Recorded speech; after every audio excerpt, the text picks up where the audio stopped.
Are you ready? Ready. All right, let's go. Kevin here, Top 1 Financial Advisor and best-selling author. We are here to talk about the stock market. Passive income, the practice of earning a whole lot of money with just very little work. It's the American dream.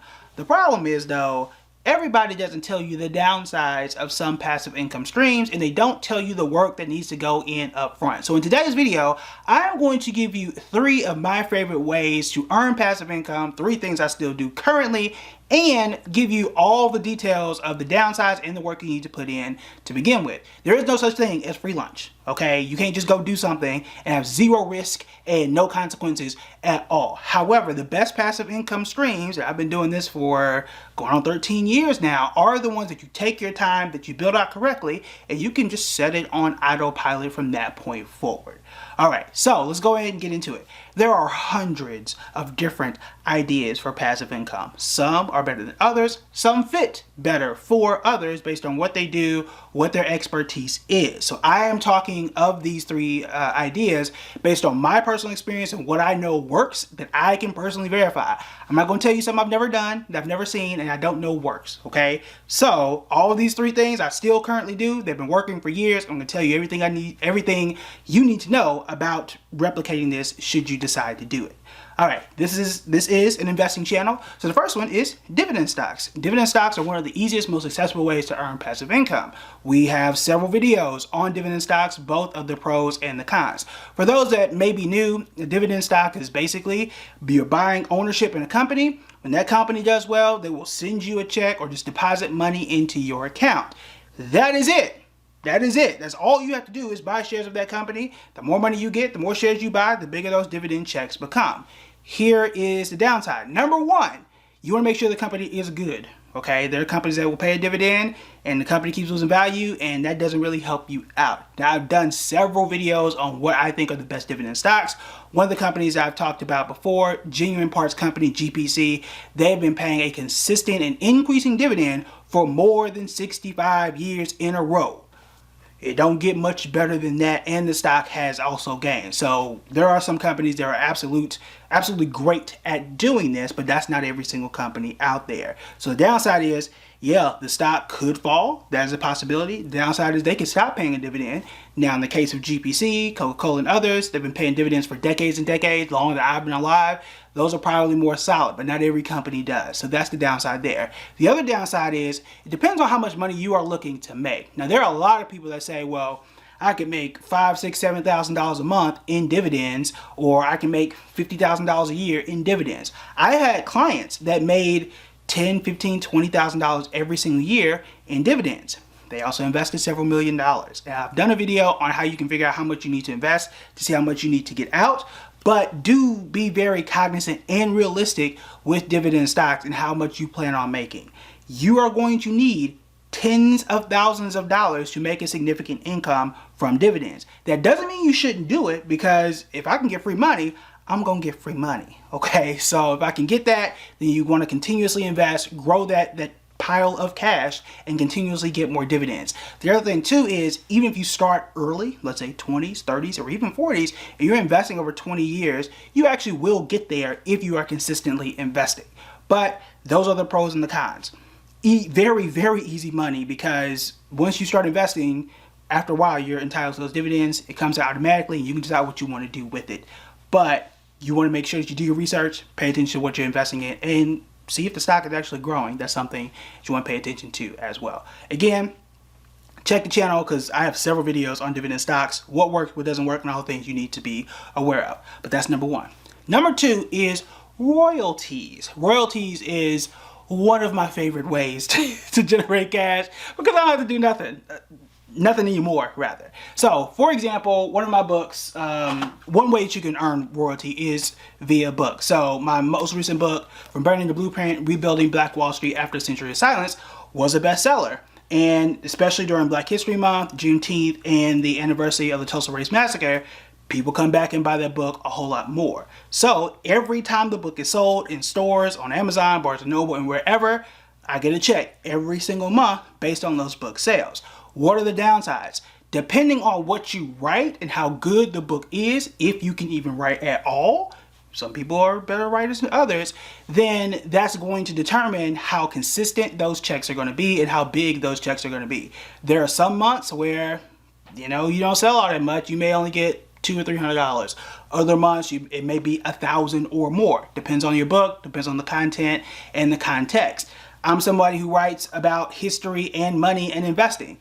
That may not be as popular as, I don't know, Harry Potter, right? So it definitely depends on what you write, what the audience is. Downside here is you gotta write the book, right? It could take you a while for me to read, research, edit, put together a cover, put it out there, and make sure enough people buy the book. Now, it's just books. Now, I'm not a musician, not a good musician, though I have a piano here, I have a guitar that I'm halfway teaching myself, and I have taught myself to be decent on a trumpet.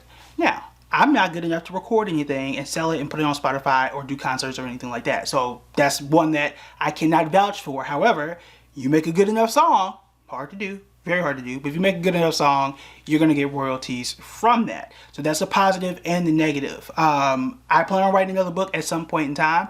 And again, even my older books, when they sell, I get paid. And at this point in time, I really don't have to do anything else. If I want to tweet out or say, hey, go get the book, I can do that, which is not a whole lot of effort, but is one thing that can open up doors. The other thing that I like personally about writing books is that, one, it does buy you a little bit of credibility in that it opens other doors. So yes, every month I'm going to get a check from however many people bought the book.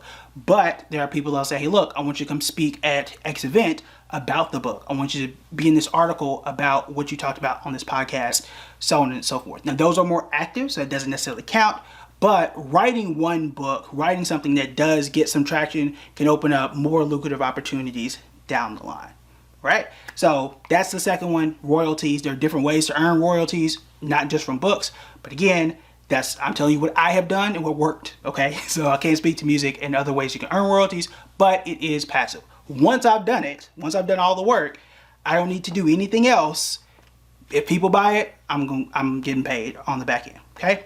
All right. The next one, and really the last one here, when it comes to passive income, is courses. Teaching. It's easier than what you think, depending on what your expertise is. So what you have to do when you're teaching a course, whether you're hosting on Teachable, there's a platform called Kajabi, and there's another one, Thinkific.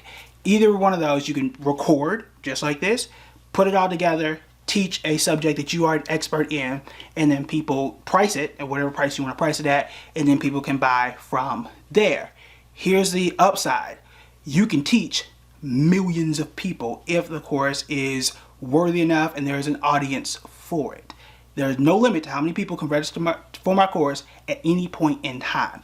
I've done quite well in that space. However, the key here is, what can you teach that makes you unique, and do people want that particular skill? Now, there are millions of people, let me say tens of thousands of people that teach investing, right? I'm not the only one that has done a course or even a YouTube channel for that matter. However, what has set me apart and allowed me to make a living off of just doing stuff like this and courses and things like that, you have to decide what your own brand is going to be and what's going to set you apart. I'm somebody that loves to make stuff simple. I specialize in investing. I could have done credit cards. I could have done budgeting. I could have done crypto if I wanted to do that. But I center primarily on the stock market. I want to make sure that things are simple. But also, my background is in teaching. Before coming to the stock market, before moving to New York and getting licenses and doing all that stuff, I taught 7th grade math. So my gift is explaining things and making things very simple and speaking to regular people who want to learn how to start investing.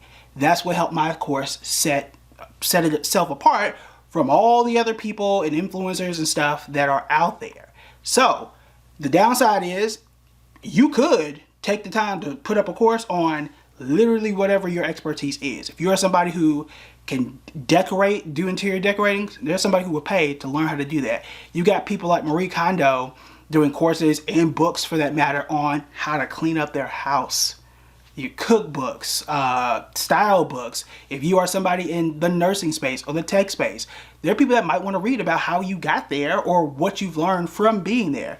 Look at all these books back here, right? Every book can be a course in and of itself about something. So you probably do have a story and have a market to speak to and to teach about, but you actually do have to have the skills to do so and make sure that you are transferring that information and that knowledge in a way that makes sense. Because as an educator myself, there's a difference between I know what I'm talking about and I know what's going on, and making sure that you understand it in a way that you can actually act on it. There are a lot of very smart people and very skilled people who can't teach worth a lick.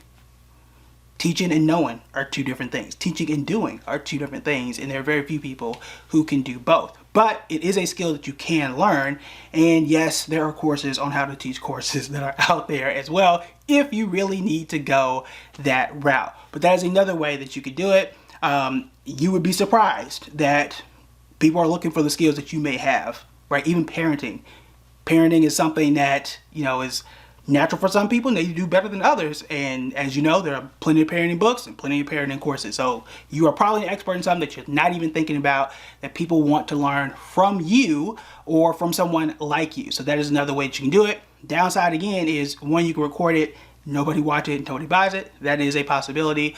And the time it can take to put together a course, that could be something that could take time depending on what your skill is and how complex it is. For my investing course, I have 7 different modules, actually 10 different modules, 7 basic ones, and then I added 3 bonus modules because I just added one last week. It took maybe 3 or 4 months to put all that stuff together, and it took me, it took 7 or 8 years, and that's just me in investing, right? It took me 7 or 8 years to have that knowledge to feel good enough to teach, but also have a background to teach from. Now that's just me, right? Investing can be a little bit more complex. There's a lot that goes into it. You can't just write a book off of, a 2-week, crash course, right? I had to have some experience. I had to be a financial advisor. There's a lot of stuff I need to know to write a book and write a course. But your field could be different. If you're teaching art, you may already have those skills. You could be born with that, right? You could teach music as well. Put that on YouTube, on the internet, so on and so forth, and earn passive income that way. So those are the pros and the cons. Teaching a course, one that absolutely works. The market for courses has exploded, especially over the last 4 or 5 years. Dividend stocks, definitely the most accessible. If you ask me, is the easiest. However, if you're looking for significant money, you're going to need the most. And then the last one is royalties. Depends on what you do, how you do it, and how fast you get it out there, and what market you are putting your product into. So those are the 3 that I absolutely love, that have sustained me for years and can do the same for you if you're taking those right steps in the beginning. Now, if you want to learn more about any of those streams of income, let me know. I can literally do this all day. But let me know in the comments, are there other areas that you use to earn passive income? Yes, Airbnb could be one, if you want to call it that. Turo is out there. You can rent tools. There are tons of other things out there, but those are 3 that I am an expert in. But would love to hear your thoughts. Do you earn passive income? Are you looking to earn more? And what do you do for passive income? Would love to hear your thoughts. All right, that is it for me. The time is running out for our book club. That link is in the comments below, as well as our members only. We are breaking down some really interesting stocks when it comes to value. I put out a whole, we call value calculator or financial model, where you get to type in the information and it'll spit out exactly what price that you might want to buy a particular company, whether it's overvalued or undervalued. It's only in our members only. You want to make sure that you pick it up. All right, that is it for me. I will talk to y'all later. Bye.